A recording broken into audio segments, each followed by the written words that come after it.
Alors bonjour à tous, voici la seconde leçon sur les solides, dans laquelle vous allez apprendre à décrire un solide.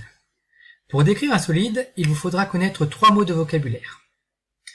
Nous allons nous servir de ces 4 prismes qui sont à l'écran. Premier mot de vocabulaire, vous le connaissez déjà? Il s'agit des faces du solide. Dans la précédente vidéo, je vous ai parlé de faces planes, comme le rectangle, le carré, le triangle, ou encore le pentagone, et je vous ai également parlé de faces courbes, comme le disque. Sur les images suivantes, nous allons décrire les faces de certains solides. Pour le cube, par exemple, chaque face est constituée de carrés. Il y en a 6. Pour le pavé droit, chaque face sont en général des rectangles, mais il se peut qu'il y ait aussi 2 carrés pour les bases. Pour les autres prismes, comme celui-ci à l'écran, il est constitué de 2 losanges et de 4 rectangles. Enfin, pour ce dernier prisme que vous connaissez bien maintenant, il possède 2 triangles et 3 rectangles.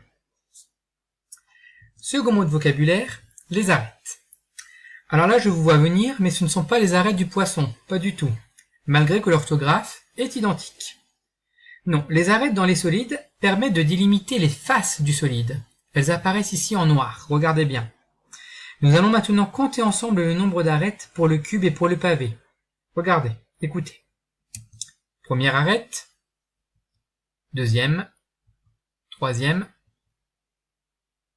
quatrième, cinquième, sixième, septième, huitième, neuvième, dixième, onzième, et 12 arêtes. Le cube et le pavé possèdent chacun 12 arêtes. Troisième mot de vocabulaire, les sommets. Alors, pour vous faire comprendre ce qu'est un sommet, prenons une montagne. En haut de celle-ci, il y a 2 sommets. Ces 2 sommets se situent à l'extrémité supérieure de la montagne. Eh bien, pour les solides, les sommets se situent aux extrémités des arêtes. Cotons les sommets de ce prisme.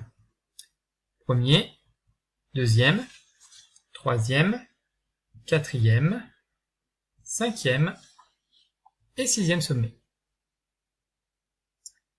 En conclusion, voici ce qu'il faut retenir pour décrire un solide. Il faut compter le nombre de faces, et pour cela vous pouvez utiliser vos crayons de couleur. Il faut également compter le nombre d'arêtes. N'hésitez pas à utiliser vos feutres, comme je l'ai fait. Et également, il faut comptabiliser le nombre de sommets. Je pense que le mieux c'est d'utiliser le stylo rouge, on les voit mieux ainsi. Si jamais vous avez le solide dans vos mains, comme cette boîte en bois qui est en réalité un pavé droit, vous pouvez utiliser, si vous le souhaitez, de la pâte à fixe pour comptabiliser les sommets. Comme ici, vous voyez. Pour les faces, il suffit d'y coller des papiers comme ici. Et enfin, pour les arêtes, j'ai utilisé des pailles pour délimiter les faces. Et bien voilà, maintenant, vous connaissez la manière de décrire un solide. Donc surtout, n'oubliez pas vos crayons de couleur et vos feutres pour demain ou pour les jours à venir, car vous allez en avoir besoin. À très bientôt!